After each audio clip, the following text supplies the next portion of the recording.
Hey guys, welcome back to Ultimate S&S. I hope everyone's been having a great week so far.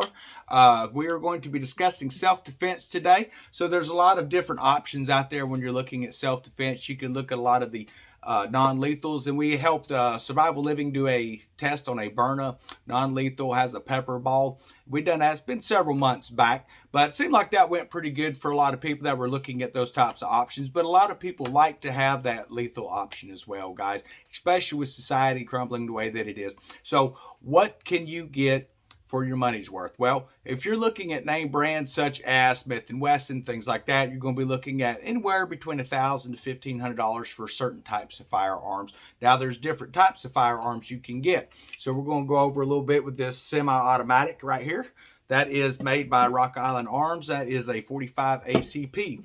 And then one of our top choices is the 357 Magnum by Taurus. This is a 608 model, meaning that it is a large frame revolver. It will hold 8 rounds inside the cylinder. So you may look at my collection over time and think, well, this guy's got automatics, he's got wheel guns, he's got all kinds of different stuff, pumps, whatever. Well, the thing is, you want to make sure you have options available, because if something happens with your automatic, you're going to need a backup. And you cannot go wrong with the old style wheel gun, single double action. For those who don't know what that is, single action is a firearm where you have to pull the hammer back in order to be able to fire it.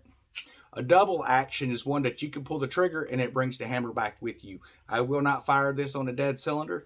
For those who have firearms, do not be out there just click, click, click, click, clicking your stuff, and always make sure that you check the chambers to ensure that there is no round inside there.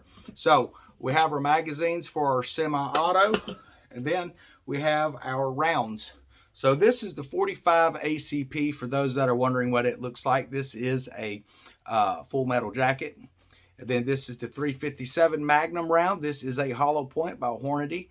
As you can tell, they're pretty similar, but quite a bit of difference. There's a little bit more powder. This is a Magnum round, guys. So what do you need to go with? Well, it's going to depend on your situation. If you're getting older and you're not really used to recoil on firearms and things like that, I would recommend a 357 Magnum. It is not going to be a hand cannon that's got a lot of barrel rise to it. It's going to hold true to your target, folks. Especially for women, that's actually a really popular option there. Now, of course, men, we enjoy shooting them too. Now, if you're wanting something that's going to be able to just load magazines in and cycle them through, I would recommend getting a Rock Island, but I would also recommend upgrading your trigger kit, guys. You can upgrade those. It's not going to cost you much. It's going to upgrade all your springs and stuff inside this firearm, so you shouldn't have to deal with a lot of issues. Now, when they first started coming out, Rock Island did with the firearms, a lot of people were complaining about feed jams, which is where the round actually feeds up out of the magazine and into the chamber. So if you're having issues with that, I'm going to show you something that can actually help. One, do not polish your slide inside, because if you're polishing that in the back of your chamber, you're going to have a lot of issues. Don't polish it. Keep it clean, but don't sit in there and polish that thing down smooth, guys. You're just going to hurt yourself. Now, the most common thing is an improperly loaded magazine. You may think, well, how do you mess that up? Well, your bullets may actually be seated a little bit further. So if you use full metal jacket or a hollow point, it's going to sit a little different inside your magazine. So the best way to take care of any issues is to take your magazine, this is the back, the spine, and you want to tap that before you set that inside your firearm. When you do that, you're not going to have issues with the feed issues. 9 times out of 10, that's what it is. Or you get people that are shooting an improper grain, meaning too low of a grain. You have to look at what that firearm is rated for. If you have the improper grain, you're going to have feed issues as well. There's a lot of people I've seen, they go out and they'll buy them a Glock, okay? Just using an example, but went with one guy who was out doing some shooting, a bunch of people from work, and he would come in with a Glock, and he had these non-lethal rubber bullet rounds, and they were not actually powerful enough to cycle through the firearm properly, and he kept dealing with jams, So there again, look at the grain, look at what it says in your book, look at the paperwork, look at what it recommends. If you're using too low of a grain or too high of a grain, you can have issues with that as well. Now, when it comes to a 357, especially if you got the revolver, you have a release switch here. So we're going to release that. We have our roller out, and you want to make sure that you don't have a lot of crazy play in this cylinder here if you're looking at some, and say maybe you're at a gun store and you're buying used. Make sure that this does not have lift, meaning when you moving this back and forth, it should not be doing this stuff. If it's doing that, it's wore out. You're going to have to replace that piece. It's going to cause you issues. You want to also check inside here. All right, this is what feeds along this, and this is what turns your cylinder, guys. If you're not checking that out, you're getting wore out firearm stuff, it's going to give you a lot of issues. So as for me, what do I prefer? Well, really, honestly, when I carry a firearm here on the property, and I do quite often, especially when checking on the chickens, because we've had issues with raccoons, we've had issues with possum, we've had issues with snakes and things like that, I typically will carry a 357 Magnum. And the reason for that is, one, the rounds actually are not as expensive as a 45 ACP, which is what this is, guys. These are quite a bit cheaper. So that's why I go with that. Now, they do make a pest shot or a rat shot, which is a scatter shot that you can put in. I don't recommend using those because they are steel based and they can actually mess the rifling up inside the barrel, guys. So make sure that you're using the right type of projectile with your firearm.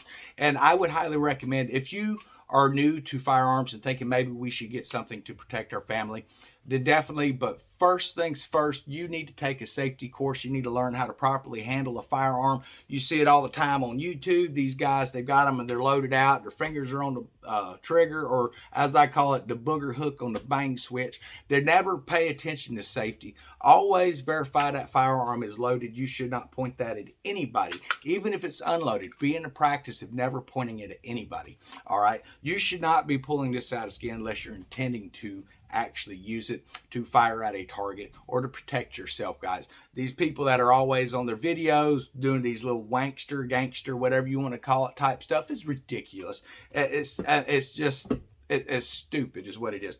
So to load this, you're going to have to take and load every single round one at a time. All right. You can buy the quick reloaders that put in there, hard to find for these 8-round revolvers, and you can do that. But typically, you got to unload it. To unload it, you just push on this pin here, guys, and it's going to eject the rounds for you. Makes it pretty easy. A little slower on the reload. When it comes to a 45 ACP, when you have emptied out a magazine, you will be seated back in this position, guys. Once you slap the magazine in, and you want to pop that firm, all right? There is a switch on the side of the firearm here. You want to flick that switch. That reseats your next round. You are ready. You are hot.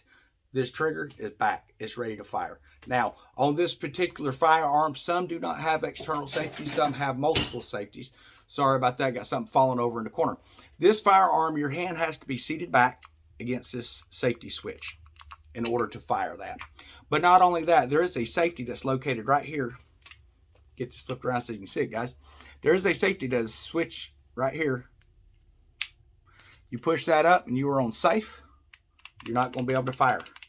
Okay? You flip this down and you are ready to fire. However, if you're not pulling this down, it's not going to do anything.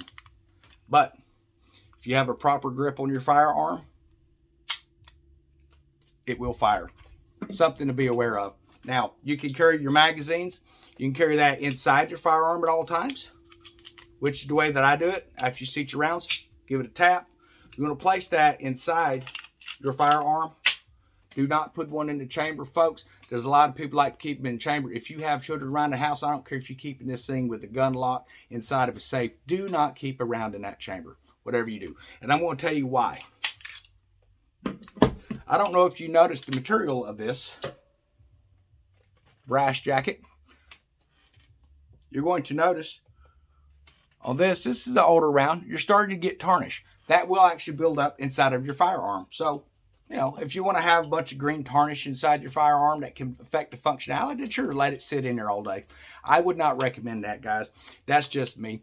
But I hope everyone's having a great day. I hope this answers some of the questions about what you can look at for proper firearms for a person. You don't want to go out and go buy a Desert Eagle 50 for your wife who's 5'2", 90 pounds soaking wet. That's insane. It's asinine. They have a lot of different options. 357, these come in small revolvers that you can carry in your pocket. They come where they could fit in a purse pretty easy. They come with holsters where they can be kept and concealed holsters, guys. Same thing with 45 ACPs. This is a modern size. It does have a compensator on it. I like to doll my guns up a little bit. That's just me. You don't have to do that. But these come into compact concealed carry sizes as well. They will shoot the exact same type of round, regardless if it's, you know, a 608 or a small revolver. Same thing with a 45 ACP, whether you're talking full size or you're talking the compact, it's going to shoot the 45 ACP rounds. Now, there's a lot of misunderstanding out there. People say, well, they have a 45. Well, what kind of 45 do you have? Because they have different style 45s. They have a revolver style. Then they have what they call the 45 long Colt. All right, so this is an ACP. This is designed. This is actually designed to be fed through a semi-automatic firearm. All right, it is not designed to go inside of a large rifle. The 45 longs that you see out there, long Colts, they're actually quite a bit longer.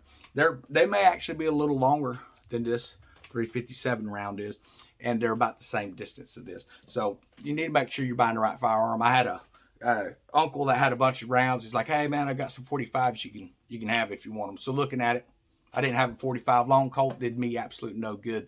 So that's something you need to look at, guys. A lot of those 45 longs, those were usually used in revolvers and stuff. So you need to make sure if you have an ACP, which is an automatic Colt pistol. Now, I understand that as a style. Not all 45 ACPs are built by Colt. This particular one was actually built in on a press for Colt that they used back in the day for military and stuff like that. So you can look at it, you can find you a pretty good deal where a Colt or a Kimber is going to run you anywhere between $1,100 to $2,200. You can pick this up brand new when I got it a few years ago for about $400. Put in a $40 trigger kit and you are up to par to where you want to be at, guys. But I hope everyone has a great day. We're going to get off here.